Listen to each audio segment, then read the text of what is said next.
अस्सलाम वालेकुम, doctor Haris Rashid featuring S mister money. क्या हाल है सबका? ठीक ठाक है। आज की वीडियो में उन लोगों के लिए बना रहा हूँ जिन्होंने कहा था कि अगर हम लोग मतलब कि अपने बच्चों को घर में बैठे बैठाए फाइनेंशियल लिटरेसी सिखाना चाहते हैं तो हम क्या कर सकते हैं। उनके लिए कुछ आप बता दीजिए या फिर कुछ ऐसे हैक्स हमें बताएं कि हम बच्चों को मतलब घर में बैठे बैठाए एक एवरेज रैट रेस से निकाल सकें। हम क्या कर सकते हैं, ऐसी माएँ घर में बैठ के क्या कर सकती हैं, घर में बैठ के बाप क्या कर सकते हैं ऐसा कि जो कि बच्चा उनको घर में बैठे बैठे सुपर जीनियस क्रिएट हो सके और उसको मार्केट के बारे में हर each and every single thing पता लग सके। तो ये वाली वीडियो आज आपके लिए। आज हम लोगों ने बड़े एक इम्पॉर्टेंट चीज़ के ऊपर बात करनी है, वो ये है कि बच्चों का माइंडसेट हम लोग किस तरीके से बचपन से डेवलप करते हैं। जब एक बच्चा पैदा होता है ना और वो अनकॉन्शियस होता है तो तब से उसका ना थीटा माइंड एक्टिव होता है। थीटा माइंड का मतलब होता है कि उसके माइंड का वो वाला हिस्सा जो कि सिर्फ वैल्यूज़ को एब्जॉर्ब कर रहा होता है वो वाला एक्टिव होता है, और वो वाला हिस्सा इनएक्टिव होता है जो कि कॉन्शियस को कंट्रोल कर रहा होता है। आपने देखा होगा कि नमाज भी बच्चे के ऊपर ना 7 साल के बाद फ़र्ज होती है। इसका मतलब जब वो 7 साल का होता है ना तो उसका थीटा माइंड जो होता है वो बंद हो जाता है और जो उसका एक्टिव माइंड है ना वो उस टाइम पे ओपन हो जाता है। तो बात यहाँ पर ये है कि थीटा माइंड आपका दूसरे नंबर के ऊपर किस टाइम पे एक्टिव होता है, जब आप सो रहे होते हो। तब उस टाइम पे आपके जो पूरे दिन के थॉट्स और आपकी जो सोचें होती हैं वो आपके दिमाग की तरह रिवॉल्व करती हैं। इन शॉर्ट अब ये वाली बात बताने का मकसद ये है,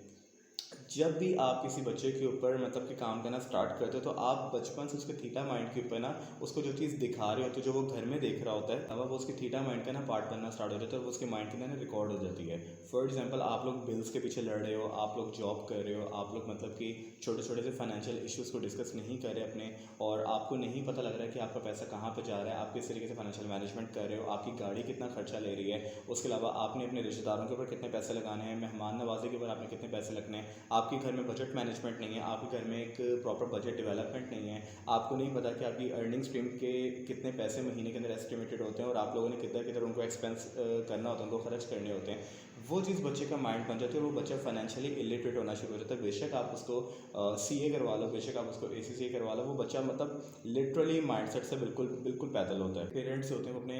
बच्चों के बारे में मतलब अच्छा सोच रहे होते हैं कि वो कल को किसी अच्छे लेवल के ऊपर जाके बैठे, किसी अच्छी सीट के ऊपर जाके बैठे, तो उनको वो चीज़ चाहिए कि बच्चे को ना फाइनेंशियल मैनेजमेंट सिखाया करें। कि फॉर एग्जांपल हम लोग ये करते हैं कि बच्चे ने किसी चीज़ का इजहार किया, किसी ख्वाहिश का इजहार किया, तो हम लोगों ने उसी टाइम पर उसको चीज़ लेके दे दी है। उसको पता है कि मैंने कभी भी लाइफ के अंदर कोई भी चीज़ के ऊपर एक्सेस हासिल करनी है तो मुझे इन लोगों से कहना है कि यार मुझे ये चीज़ चाहिए और मुझे वो चीज़ मिल जाएगी। लेकिन एक ऐसा टाइम आता है कि क्या होता है कि आप बच्चे को एकदम से इंडिपेंडेंट कर देते हो और फिर उसको ये चीज़ समझने में काफ़ी ज़्यादा टाइम लग जाता है कि जो चीज़ मुझे चाहिए वो एकदम से मुझे नहीं मिल सकती। इन चीज़ों को अगर आपने फाइनेंशियल मैनेजमेंट के अंदर या फिर छोटे छोटे से चंक्स के अंदर ब्रेक करोगे तो वो किस तरीके से करते हो कि बच्चे को एक स्पेसिफिक अमाउंट का बजट आप लोगों ने प्रोवाइड करना है। ठीक है, आपने फॉर एग्जांपल उसको 100 रुपीज़ दे दिया, आपने उसको 500 दे दिया कि ये चीज़ आपको मैंने पैसे प्रोवाइड कर दिए, अब पूरे महीने पूरे हफ्ते आपने वट एवर इसको लेकर चलना है और इसी के अंदर चीज़ें मैनेज करनी है। आउटिंग्स करो आप, पैसे वो अपने खुद दे, आप लोग अपने खुद दो। जब आप ये वाला काम उसके साथ करना स्टार्ट करोगे ना, उसको पता होगा कि मेरे पास मेरे अपने पैसे और जहाँ पे भी मैं कहूँगा कि मैंने जाना है तो मुझे अपने पैसों में से खर्च करना पड़ेंगे, और मेरे भाई के पास ज़्यादा पैसे रुक जाएंगे, मेरे पास कम हो जाएंगे और उसके पास ज़्यादा हो जाएंगे, तो कल को वो उसमें से कुछ ज़्यादा चीज़ ले सकता है। आपने एक स्पेसिफिक अमाउंट का बजट अपने बच्चों के अंदर डिवाइड करना है और उनको ये बताना है कि इसी के अंदर आपने सयाह करना है, सफ़ेद करना है और इसी के अंदर करना है। और उस पैसों के बजट के अंदर आपने थोड़ी सी उनको कंट्रोलिंग ये सिखानी है कि इसका फॉर एग्जाम्पल 1/5 जो पार्ट है या फिर इसका जो 1/4 पार्ट है, एक क्वार्टर पार्ट है, वो आपने डोनेट करना है, आपने लोगों को देना है, गरीबों की मदद करनी है। एक पार्ट इसका जो है वो आपने सेव करना है अपने पास, और इसके जो बाकी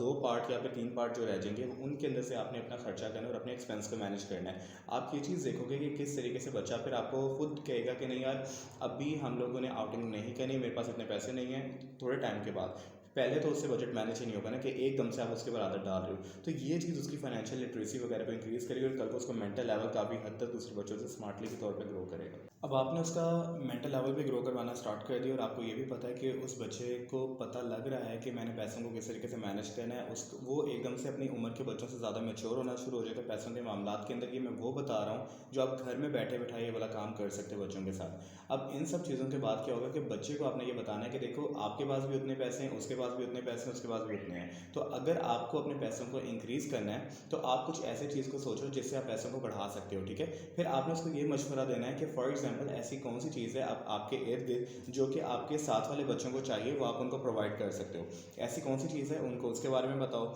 उसको वो अपॉर्चुनिटीज़ के बारे में बताओ कि फॉर एग्जांपल देखो एक छोटी सी बात आपको बताता हूँ, आप किसी को होमवर्क करते हो वो आपको पे करता है, छोटी सी बात है, लेकिन आपको ये पता लग रहा है कि आप सर्विसेज अगर प्रोवाइड करोगे तो उसके बिहाफ के ऊपर कोई आपको पे करेगा। कोई चीज़ सही और गलत नहीं होती स्कूल से ज़्यादा, ठीक है, सबसे गलत चीज़ स्कूल होती है। और क्योंकि फिर ये होगा कि जब वो स्कूल के अंदर बैठा होगा ना तो अपने इर्द गिर्द के बच्चों को देखना स्टार्ट करेगा, और ये वाला प्राइमरी वे है जो आपने उसको एक गिफ्ट दे दिया है, ये सालों साल और नस्ल ब नस्ल उसके साथ चलेगा। उसको ये पता है कि स्कूल के अंदर बच्चों की क्या रिक्वायरमेंट है, वो अपने इर्द गिर्द जो बच्चे वो ब्रेनस्टॉर्म करना स्टार्ट कर देगा कि मैं पैसे कैसे जनरेट कर सकता हूँ, मैंने अपने 500 को 600 के ऊपर लेकर आना है। एक भाई के फॉर एग्जांपल अगर 100 रुपये 200 रुपये आना शुरू हो गए हफ्ते के ज़्यादा, तो उसको ये पता होगा कि साथ वाला भाई जो मेरा है वो 700 रुपया अर्न कर रहा है, 500 उसको अबू दे रहे हैं और 200 रुपये वो खुद कमा रहा है किसी तरीके से। वो आर्ट ड्राइंग्स करे, ड्राइंग्स को सेल आउट करे, वो उनका होमवर्क करे, होमवर्क को सेल आउट करे, बच्चों को चीज़ रिक्वायर है जो कि स्कूल में नहीं मिलती और उनको चाहिए। सो कंग्रेचुलेशंस, अब जो आपका बच्चा है वो अपनी उम्र के बच्चों से तकरीबन 10 से 15 साल ज़्यादा मैच्योर हो चुका है, फाइनेंशियल लिटरेट हो चुका है,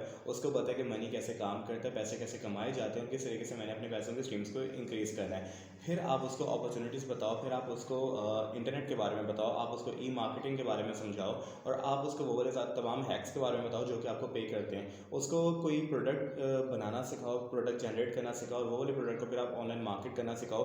आपने जो उसकी आउटिंग से वो पैसे खर्च करने थे, जो कि पैसे अब आपको बच रहे हैं, अब आपने क्या करना है, उसकी जो वो पेज बना रहा है, जिस पेज के ऊपर वो अपनी प्रमोशन करना स्टार्ट करा है, उसकी प्रमोशन के जो ऐड के पैसे हैं वो आपने पे करने हैं। और उसको ये बताना है कि जी फर्स्ट टाइम अगर मैं पे कर रहा हूँ, सेकंड टाइम पे कर रहा हूँ, तो ये मैं आपको बोरो दे रहा हूँ, पैसे मैं आपको उधार कर रहा हूँ, वो आपने मुझे ये वापस करने हैं। उसको ये सिखाओ कि पैसे हमेशा मांगे नहीं जाते, पैसे आप किसी से लेते हो तो आपने उसको वापस करना होता है। तो हर चीज़ आप A to Z उसको घर पे बैठे बैठाए इस तरीके से सिखा सकते हो और बच्चा फाइनेंशियल लिटरेट क्रिएट करते हो।